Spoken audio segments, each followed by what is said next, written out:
Hi, my name is Randy, and I will be your host for all the fun, festivities, and frivolity that this podcast has to offer. I'm your round mound of podcast sound, pound for pound, the best podcast around. That was almost worth the price of admission. But now comes the tough part. What other shit do I have to say? But let's stop, drop, and roll right into the program. My first item up for bids on the podcast is from Florida. Imagine that.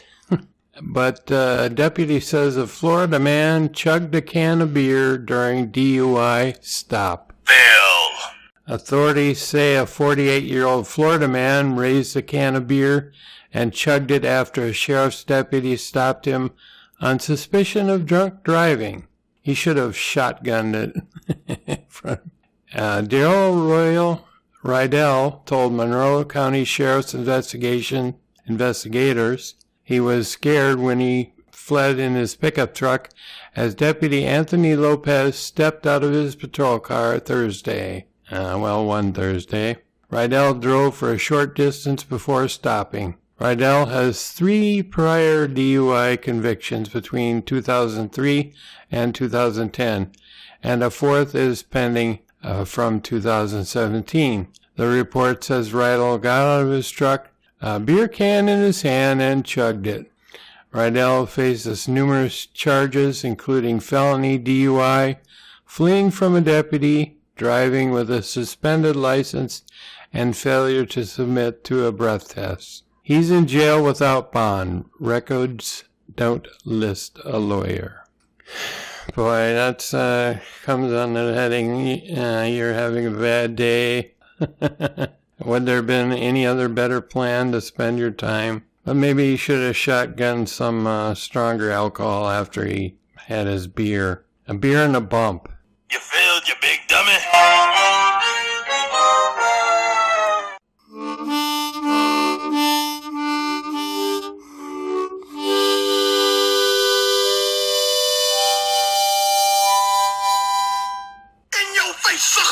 My next item up for bids is pet peeves. I wonder what yours are. Well, I'm starting to get a long list of my own, so I thought I'd kind of describe them here. The first one is when you're with another person trying to have a conversation and you're trying to make a point and the person starts in and talks all over you. And you don't get to finish your point, you just kind of shut up and listen to them talk. I think it is rude and obnoxious behavior to do this, and just stop doing it. I don't know how many times I've had that where I've started to talk, and then the other person just starts talking right when I'm talking. Don't do this. It's not becoming at all. And another one is when you're traveling with another person, you kind of expect them to have a conversation with you once in a while. And I've traveled with some people a certain person that spends 99% of his time on his cell phone. So I'm sitting there twiddling my thumbs. Well, what do I do? Just go on off by myself or what? I don't even like having my cell phone with me at a restaurant because I think it's rude to take a call at a restaurant when you're eating with other people. I don't think that's right. That's rude and obnoxious behavior also. And then when you take a trip with a friend and all you get is complaints. I recently took a trip with a friend who I hadn't seen in years. This is not to be really angry at him, but he was complaining that I was going to bust his seat back in his vehicle because I leaned it back a little ways. And I said, I'm not going to bust your seat.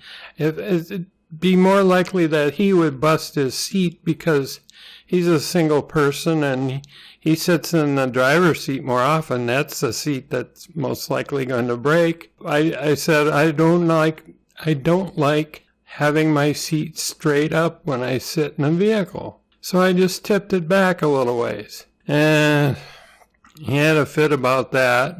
Finally, I got mad. I said, I'm not going to break your damn seat. And of course I didn't. And I'm kind of thinking, well, what is your back seat held together with? Duct tape and scotch tape and maybe a little wire? And then we went through this whole deal about how I snore too much. And we had to make a special trip to get earplugs. And I traveled with another guy and I asked him, did my snoring bother you? And he said no. So I don't think I'm going to take another trip with anybody. I'm just going to go myself. Then I can do what I want, go where I want, do what I want to do, when I want to do it. And if I think any more pet peeves, I'm going to tell you about them here. My next item of forbids could be called a stupid white man. Yep, he failed, but it involves a story about a black woman and her child going for a swim, but this man insisted that she shower before swimming. Carl Wheeler was doing what one does. Carly, I guess that's what correct pronunciation. She's in the sun on vacation, hanging with her 5-year-old daughter in the pool of the hotel in Pasadena, California, where they were staying when a man approached them. A man who is white asked Wheeler and her daughter, who are black, if they had showered before getting into the pool. Wheeler wrote on her Facebook page, because people carry diseases into the pools, and he doesn't want the health department to shut the pool down. The two moved to the other end of the pool, but he approached again and she confronted him on what appeared to be blatant racism, she said. He claimed he worked for the health department when she asked, Wheeler said in an interview with the Post. I let him know that being black is not a disease and showering would not wash the black off our skin. Wheeler, 33, a software engineer and single mom from Dallas, wrote on her Facebook page, I think it's awful that any man would think it's okay to essentially ask a woman and a little girl if we took off our clothes and scrubbed our naked bodies before getting into a hotel swimming pool. The incident, the end of which was captured on camera in a video that has been seen more than 2 million times, is the latest in a long line of episodes to draw scrutiny to the way in which black people are treated as objects by suspicion by others, while doing seemingly quotidian things in public. In recent months, episodes in which black people were questioned or had the police called on them while renting at an apartment through Airbnb, barbecuing, falling asleep in a common room at Yale, or sitting in Starbucks. Yeah, I remember that Starbucks story. That was really stupid too. These incidents have drawn wide attention, much of it fueled by strong emotions on social media and giving rise to the hashtag #LivingWellBlack. Some of these incidents have only been resolved after the people were questioned or arrested by police. The video of the confrontation at Wheeler's hotel began as she and the man who was not being identified discussed the conflict with a woman who works at the hotel. The Weston, I simply asked them if they showered, the man tells the hotel employee, because that's part of the rules. And I don't know about you guys, but I'm tired of getting into pools that people consider baths. You didn't ask anyone else, Wheeler reports in the video. She told the Post that there were other people in the pool area, including a white couple that had been in the hot tub nearby. The man had not approached them. As they were talking to the hotel employee, the man continued to taunt her young daughter, Wheeler said. Video shows the little girl being led away by a relative as the man says, "It's only a shower, young lady, don't worry," Wheeler said.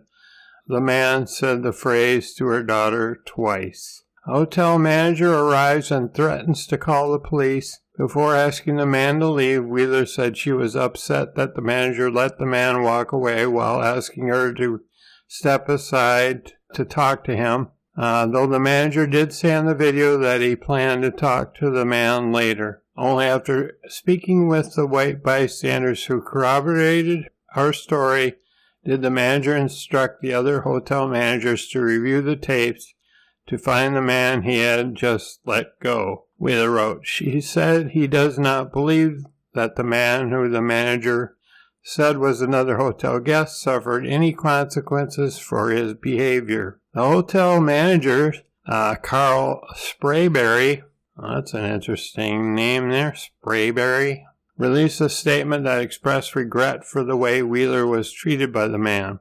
Harassment on any basis is not tolerated. The statement said, "We are continuing to investigate this serious matter and deeply regret that one of our guests experienced this type of behavior." The Pasadena Health Department told the television channel KTLA that the man is not a health inspector, nor did there been any at the Westin recently. An inspector wouldn't confront patrons if there had been any sanitation issues at the pool either, the spokeswoman said. The incident in Pasadena had come at the tail end of a 5-day trip in Southern California. The one night that Wheeler stayed at the Westin was refunded to her because of the incident. But she says one of the worst parts was facing her daughter after the incident. Her daughter had lots of questions, most pressingly why the man was asking them about showering, she said. I could tell her wheels were turning, Wheeler said.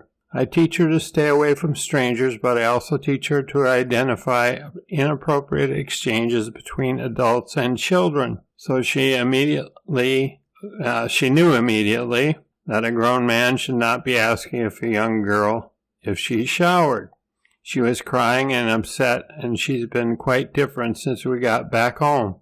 So I know she's been affected by this. She said she always knew that she'd have to have a long talk with her daughter about racism one day, but didn't think it would happen when her daughter was so young. I expected to have that conversation, but never at 5 years old. She said, I was sickened by the whole ordeal, but what hurt me the most was in this day and age I had to leave that area and go to the hotel room and explain to my daughter why that man approached her. Some people in this world, no matter how successful we are, no matter how good we are or how we treat others, some people just don't like us because of the color of our skin. We were being bullied by that man. She was also left with a feeling that the hotel's management did not fully support her, writing on Facebook that it upset her that people in positions of power will not stand up for us when they know it's wrong that we are treated that way. She said she hopes the hotel institutes some sensitivity and diversity training for its staff.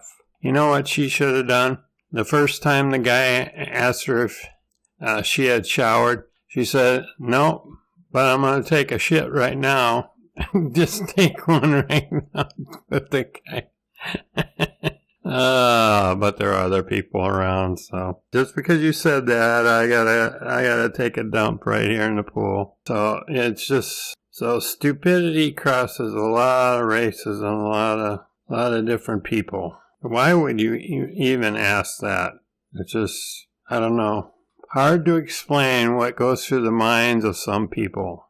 Well, next, I do have a couple more pet peeves. This would be the people that pass you by in the street and they ask how you're doing, but then keep on walking without waiting for a response. Have the courtesy to wait for a little, oh, I'm doing okay, or whatever. And I mean, you don't have to spend 5 minutes, but once you say that, how are you doing today? And you might want to stop a little bit and wait for a little response. And then maybe the person will ask how you're doing. Just common courtesy. And also there's one, I don't know if you've experienced this, but it involves two people walking down a hallway and they're facing each other and walking down the same, either the right side or the left side. They're walking and they would hit each other if they kept walking that way.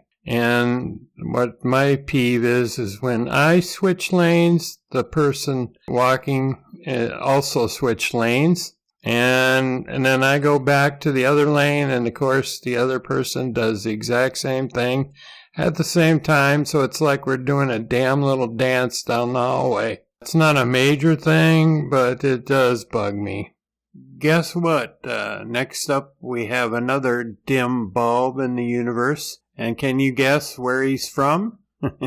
You guessed it, he's from Florida. Florida man asks cops to make sure his meth is up to speed. Remember, our detectives are always ready to assist anyone who believes they were misled in their illegal drug purchase, the Putnam County Sheriff's Office said. Investigators at the Putnam County Sheriff's Office in Florida don't mess around. Douglas Peter Kelly found that out the hard way on Tuesday when he purchased some crystal meth from his dealer that he thought wasn't exactly up to speed. Fearing a rip-off, the 49-year-old contacted the sheriff's office, saying that he wanted the drugs tested because he had a bad reaction. According to The Smoking Gun, investigators said Kelly wanted to press charges against the person who sold him the illegal drug a week earlier, so the drug unit detectives invited him to come in and have the contraband tested, according to the South Florida Sun-Sentinel. Kelly then drove to the sheriff's office and allegedly gave detectives a crystal-like substance wrapped in aluminum foil that tested positive for methamphetamine.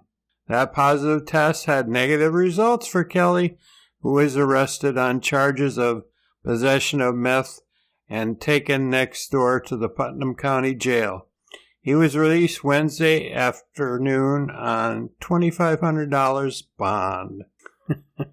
The sheriff's office posted Kelly's arrest on Facebook with this reminder: remember, our detectives already assist anyone who believes they were... Okay, that's just repeating what I said earlier. This guy's got a look on his face, kind of like, yeah, I know I'm an idiot.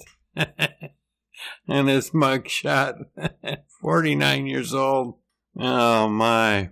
Now let's move on to another topic for your podcast perusal. This is two people that have been scammed by phone, by mail, by the internet. This is a podcast for you. It's called The Perfect Scam. It's very well done. It has two hosts, one of which was the basis of the true story of the guy who assumed identities to cash checks from Catch Me If You Can with Tom Hanks. And they also have interviews with people who have been scammed, and they have guests on that have worked in boiler rooms doing phone scams.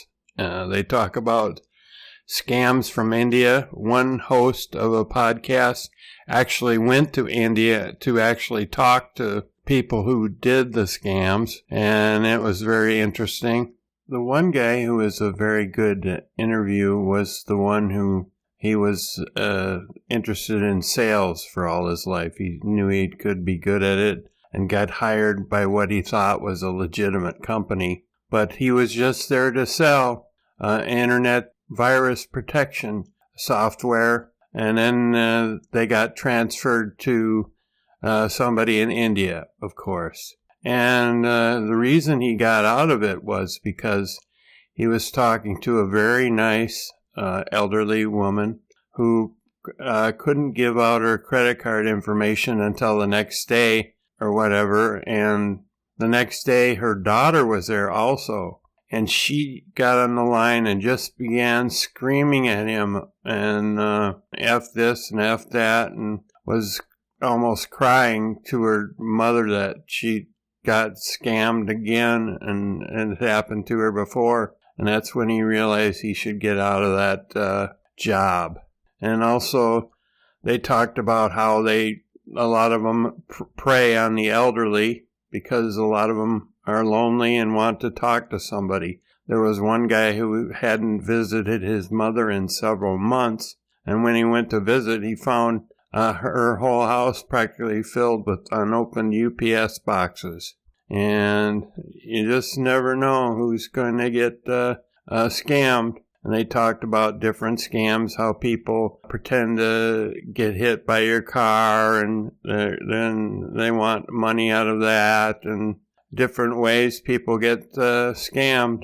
It's a great show. It's called The Perfect Scam. I listen to it on iTunes, but I think you can find it quite a few other places also.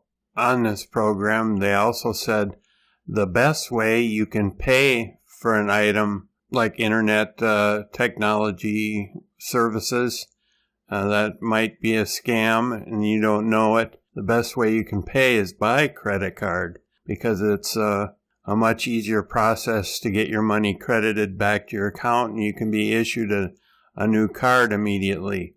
They said do not give out your debit card number, and which I will not do, because you can be wiped out and it's a much lengthier process to get your money returned, if at all. So, but check that show out, The Perfect Scam. And now I think by the clock on the wall, it's time to call Black Alert and spore drive this episode to the interwebs. I would like to thank everyone who listens from around the globe. And you can tweet my Twitters at Randy Podcaster, my Facebook page. Or you can email me at randyms12@gmail.com, whether you like the show or not. And thank you for listening. And I hope you have a happy ending tonight and a pleasant tomorrow. Also, I've noticed that on my Podomatic thing, they're going through some maintenance and